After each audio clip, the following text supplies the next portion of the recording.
Praise అలాడ్. ఈరోజు దేవుని వాగ్దానము, మీరు లోకమునకు ఉప్పై ఉన్నారు. ఉప్పు నిస్సారమైతే అది దేని వలన సారం పొందును? అది బయట పారవేయబడి మనుషుల చేత త్రొక్కబడుటకే గాని మరి దేనికి పనికిరాదు. మత్తయి 5:13.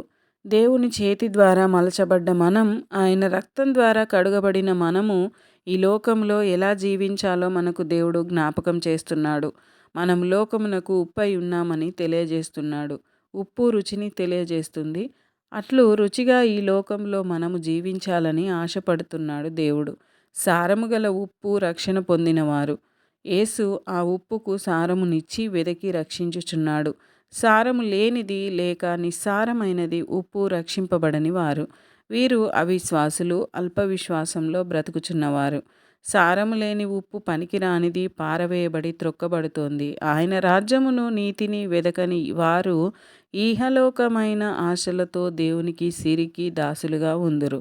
ఒకవేళ ఈ గుంపులో మనముంటే ఇలా ప్రార్థించు. దేవా, నిస్సారమైన ఉప్పులాగా యున్న మాకు సారము దయచేయము.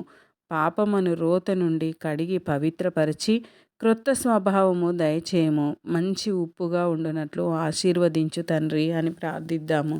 దేవుడు మిమ్మును దీవించునుగాక. ఆమెన్.